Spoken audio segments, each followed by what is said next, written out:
du mal qui sévit dans nos veines. 8h06, presque 7 minutes. Eh bien, c'est maintenant l'heure de la chronique d'Afrique Noire avec Georges Goma et ses invités. C'est la dernière émission de la série sur le flou qui persiste à propos de la légitimité de la présidence au Gabon.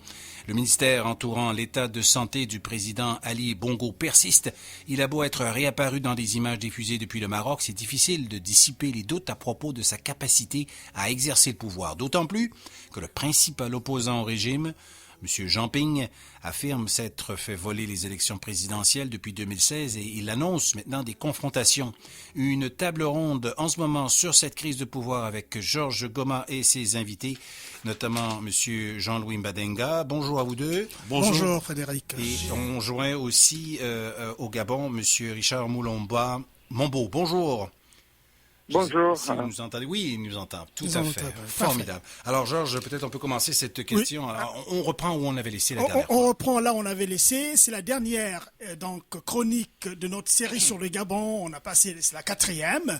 Et il faut mettre toujours cela dans un contexte plus général. Le contexte plus général, c'est quand même l'Afrique. C'est l'Afrique et cette crise de dévolution du pouvoir, une transition qui dure 20 ans maintenant. Tu sais, Frédéric, au début du millénaire, on avait dit que le 21e siècle sera africain. Et on avait donné à espérer à tous les Africains que désormais, c'est la démocratie en Afrique également. On a vu le travail que la démocratie a fait dans les pays occidentaux, le progrès social, le progrès économique. Mais en Afrique, on boitille toujours. On boitille parce qu'il y a toujours ces petits pays boiteux qui nous retardent, qui retardent des générations entières. Et parmi ces pays, c'est surtout l'Afrique centrale qui merde, alors qui merde d'une manière incroyable. L'Afrique de l'Ouest, ça tient quand même. Il y a des problèmes, mais c'est voulu quand même bien. Il y a une dévolution du pouvoir au Mali, dévolution du pouvoir en Côte d'Ivoire. Et je veux dire, la Côte d'Ivoire, il y a encore un nouvel événement. C'est que Laurent Gbagbo, qui est resté très longtemps, 7 ans peut-être, à la prison à La Haye.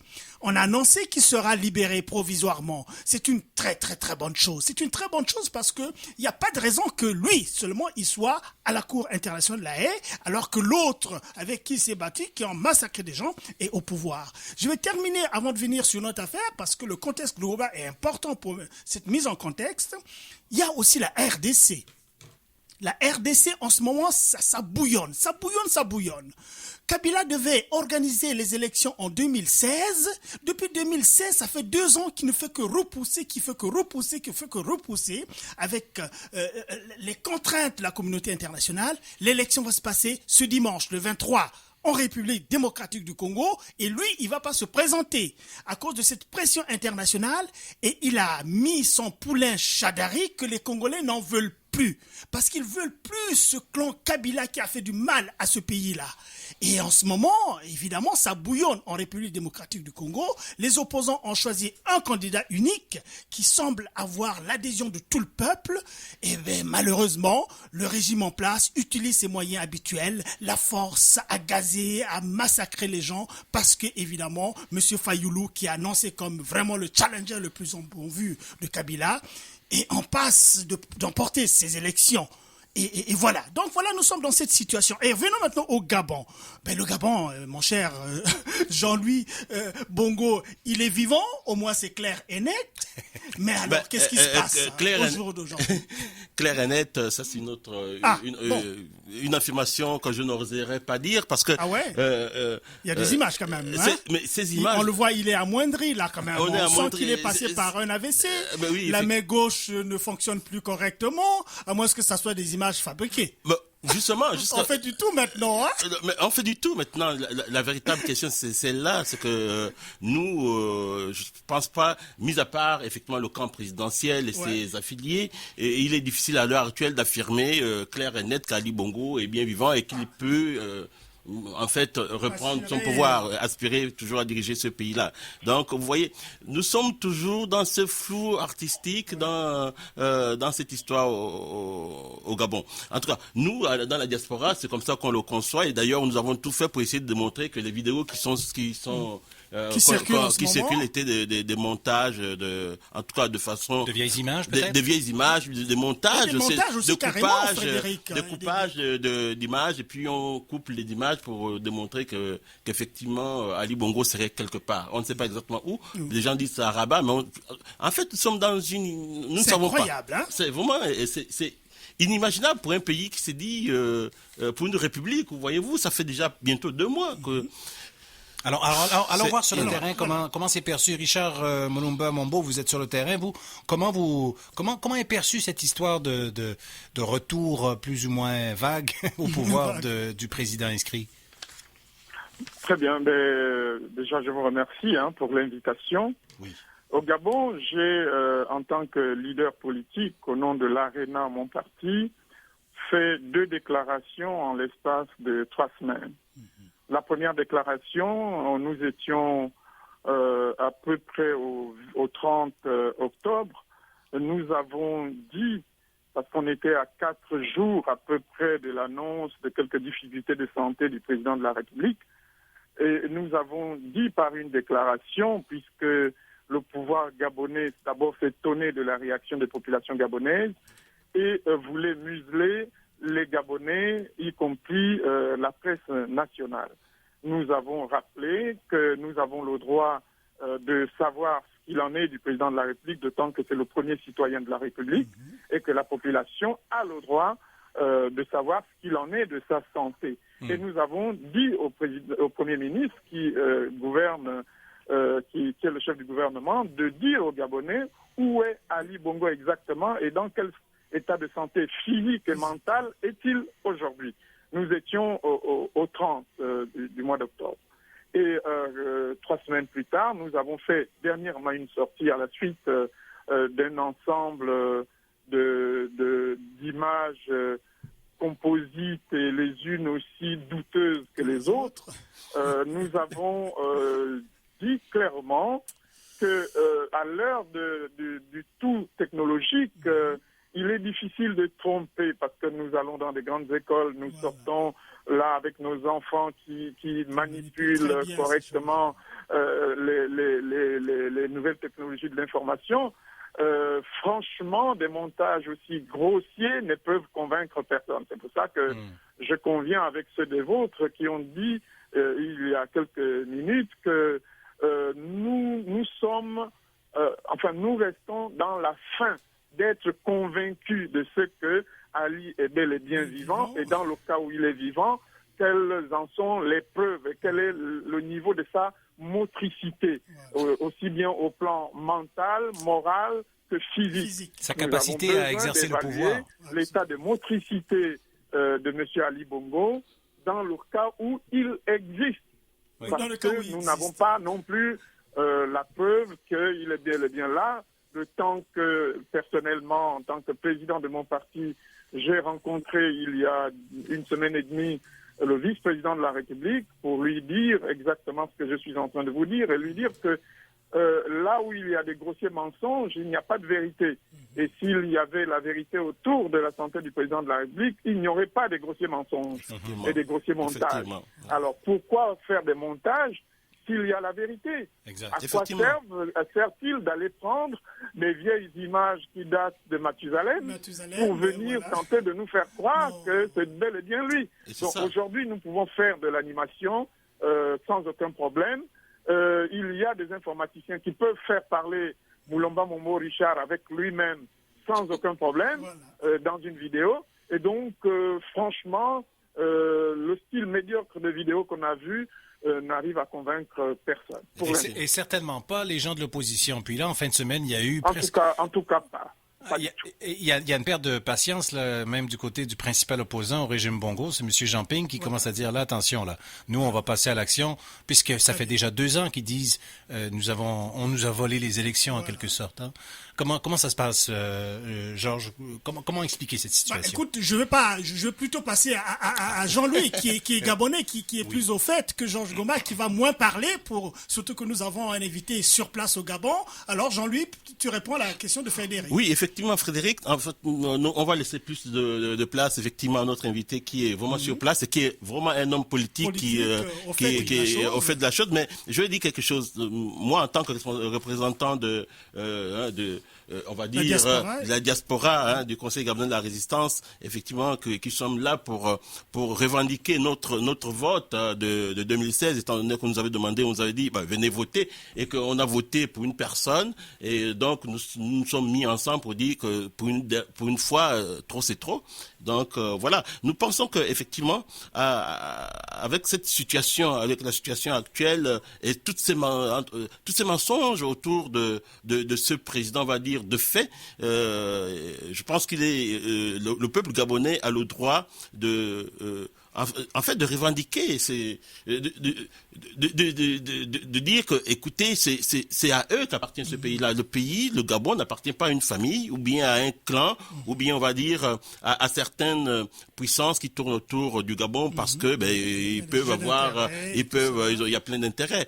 Et effectivement, nous pensons que la sortie du président élu Jean Ping était vraiment la bienvenue parce que depuis 2016, il a toujours prôné, on va dire, le dialogue, un peu la diplomatie pour arriver à faire prendre conscience à la fois à ce clan qui s'accapare du pouvoir, mais aussi au pouvoir, on va dire, plus précisément la France et ses alliés comme le Maroc qui soutiennent ce régime-là. Donc vous voyez, je pense qu'à un moment donné, effectivement, lorsque le dialogue n'a pas réussi, lorsque la diplomatie n'a pas réussi, on arrive à d'autres moyens.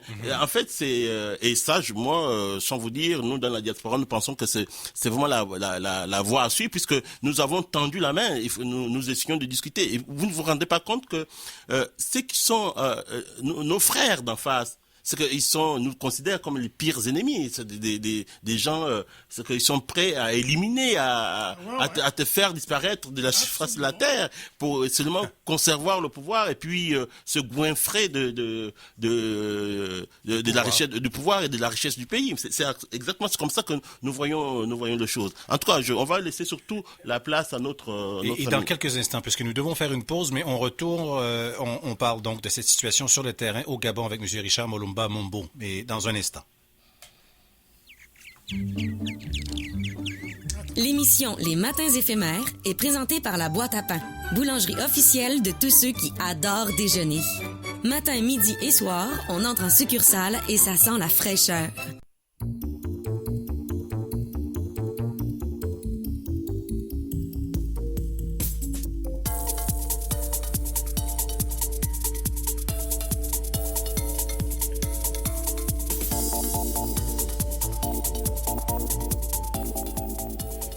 8h22 de retour aux Matins éphémères. C'est cette table ronde radiophonique sur l'état du pouvoir au Gabon.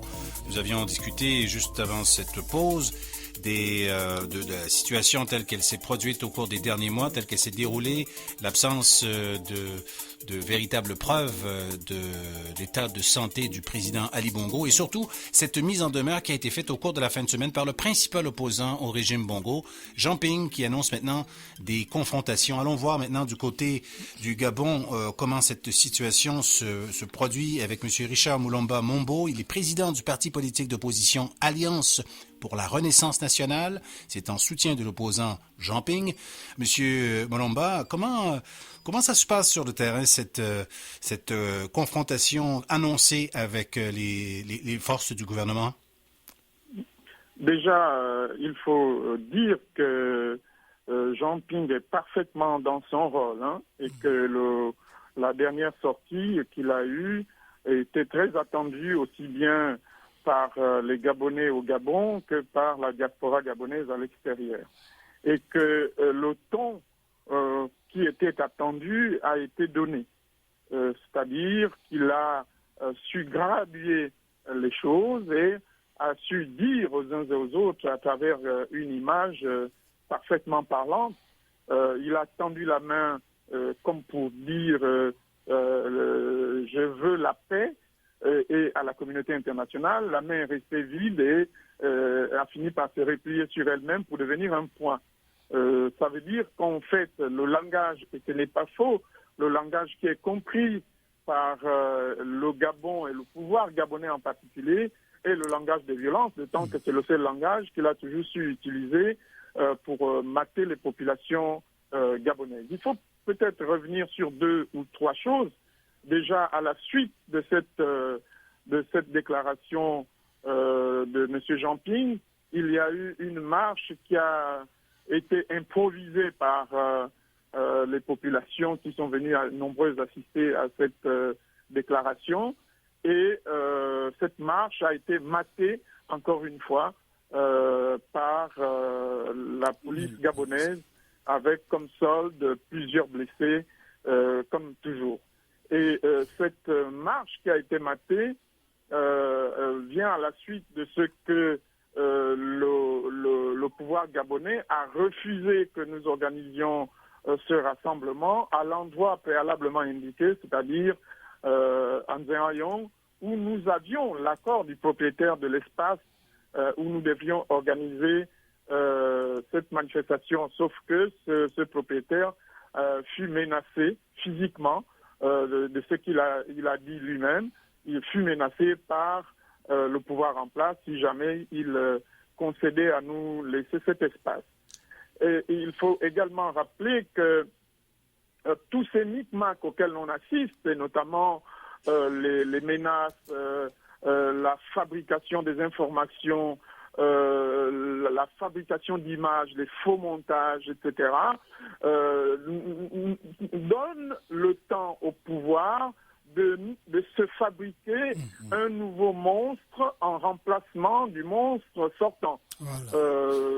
C'est clair, c'est le temps de la fabrication dans une usine, le temps de fabrication du nouveau monstre, et on nous fait tous ces montages jusqu'à la finition de la fabrication, et lorsque le monstre aura été entièrement fabriqué, on viendra nous chanter la chanson du vide constitutionnel, enfin de vacances de pouvoir, et bien sûr pour enchaîner tout cela. Et c'est pour ne pas attendre que le monstre soit fabriqué entièrement dans cette usine monstrueuse que nous prenons les devants en faisant le maximum de sorties et en poussant à maxima le pouvoir vers une sorte d'acculation pour qu'il dise la vérité aux Gabonais, la vérité que nous voulons entendre, pas celle qu'ils fabriquent chez eux.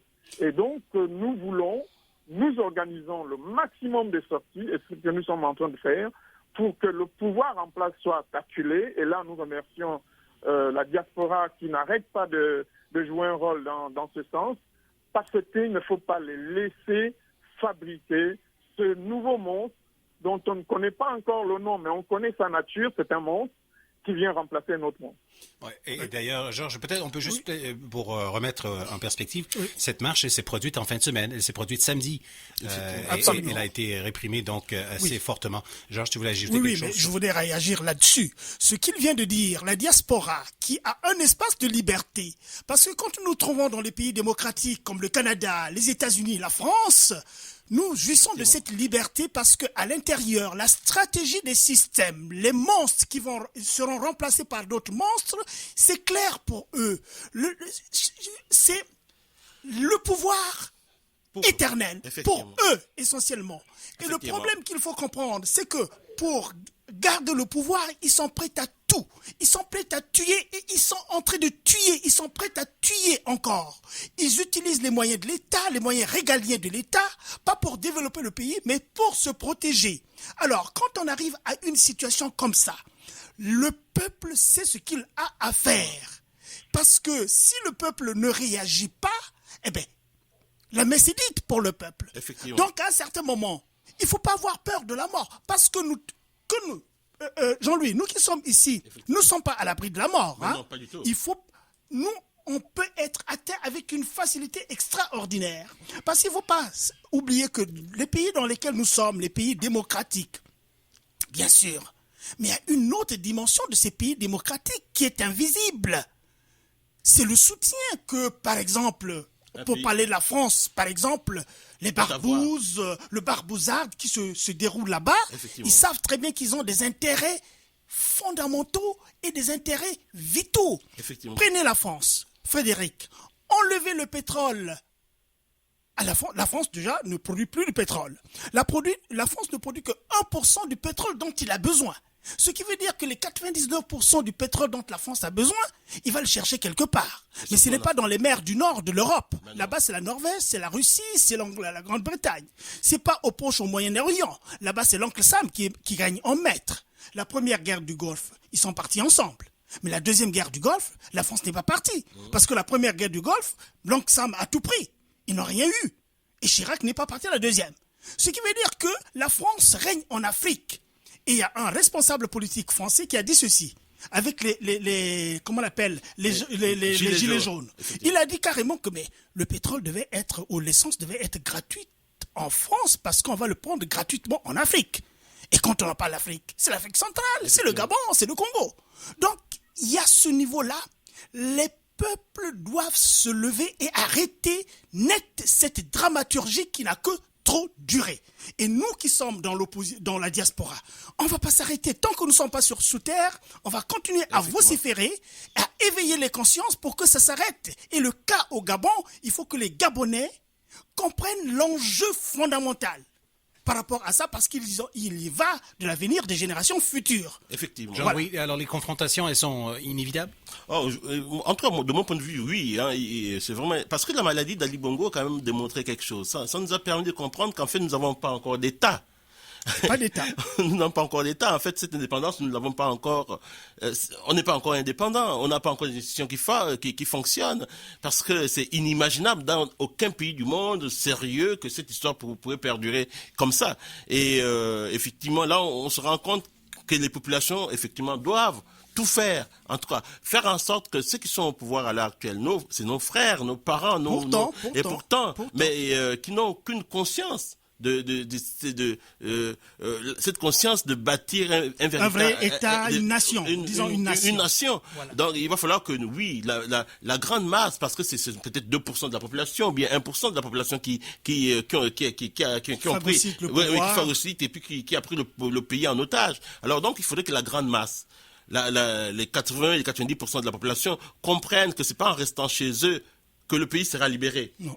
Il va falloir aller à la confrontation. Et après, on verra. Parce que sans confrontation, rien ne se fera. Et les pays qui sont mieux actuellement, c'est des pays qui sont passés par là. Ils sont passés par une certaine confrontation pour faire en sorte que les gens se respectent. Parce que dans un pays, il faut qu'on ait des règles pour vivre ensemble, des règles pour se respecter, des règles pour partager la richesse à tout le monde. La richesse n'appartient pas qu'à une minorité ou bien à quelques personnes, mais ça appartient à l'ensemble des populations. Et moi, je suis tout à fait convaincu et je vais dans ce sens-là et je travaille dans ce sens pour que finalement cette confrontation ait lieu et qu'on en finisse et qu'on bâtisse un nouveau pays. Avec Richard, peut-être on peut avoir un point de vue sur le terrain. Est-ce que cette violence qui semble poindre à l'horizon, est-ce qu'elle est inévitable et surtout qu'arrivera-t-il au-delà?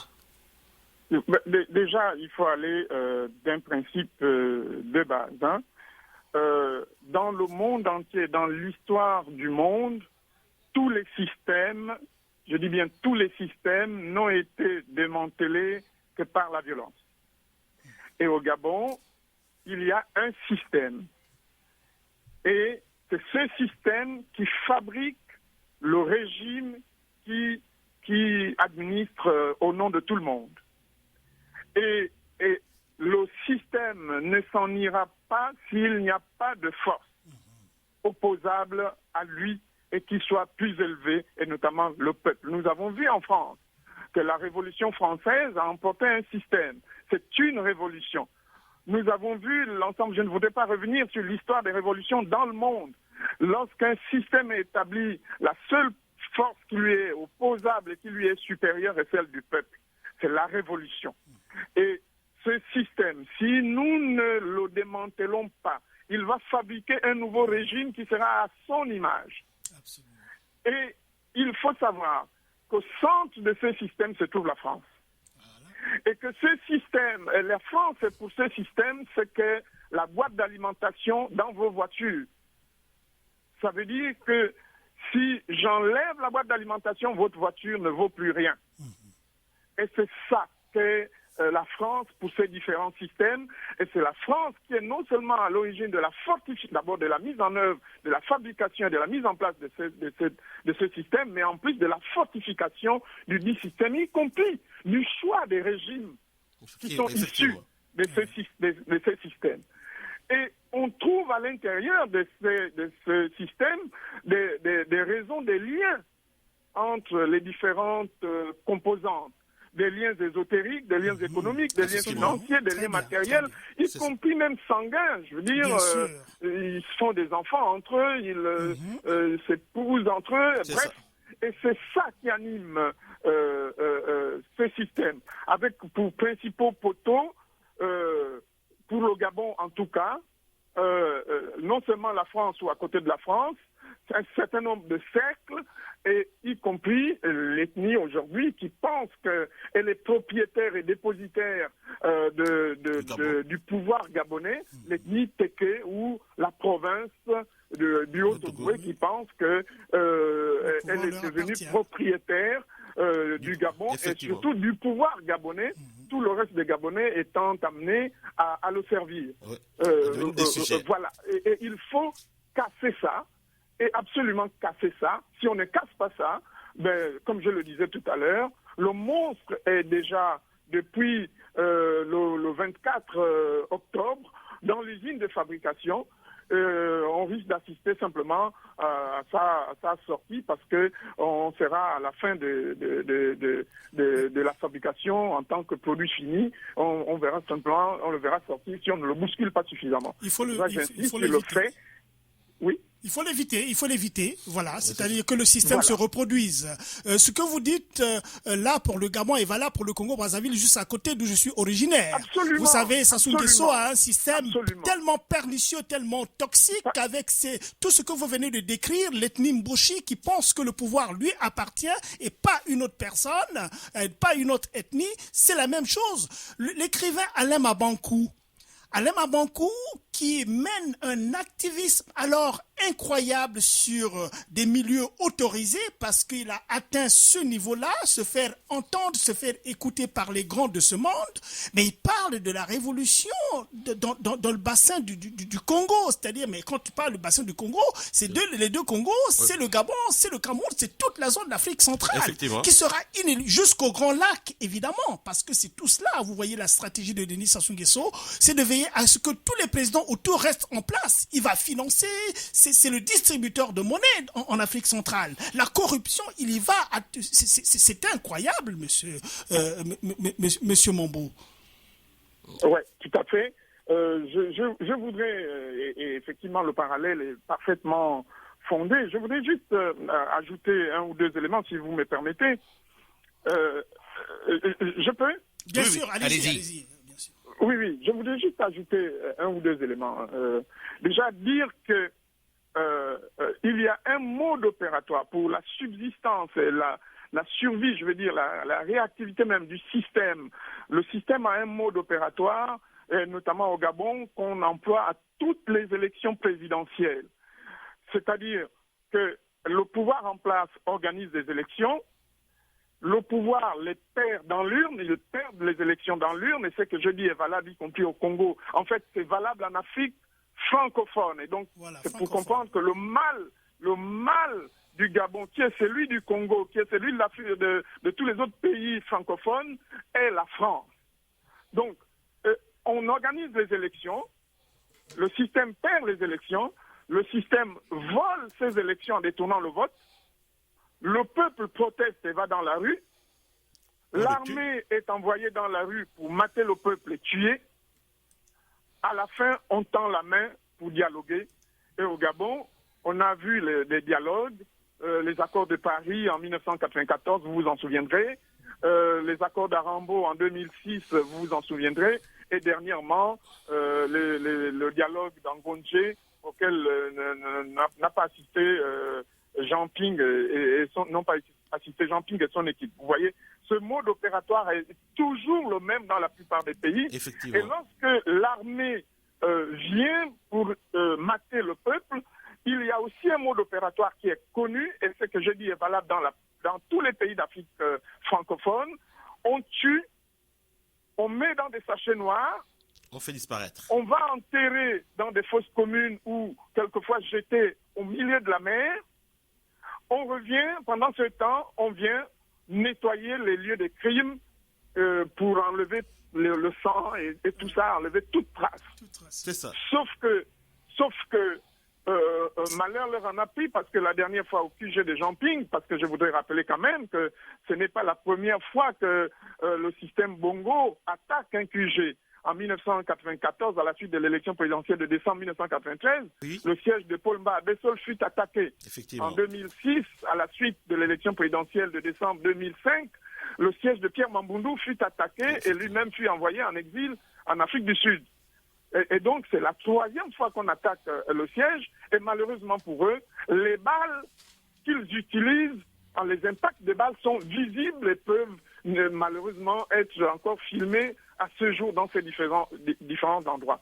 Mais ils font tout pour effacer les traces et de sorte on soit en doute de savoir quel est le nombre de décès. Et comme les parents ont souvent peur de se prononcer parce que quelquefois pour les uns menacés et pour les autres préfèrent éviter des problèmes avec le pouvoir en place. Oui, Richard, concluez rapidement parce qu'on est un peu, on est en train de terminer. Alors le dernier mot et puis on va faire, oui.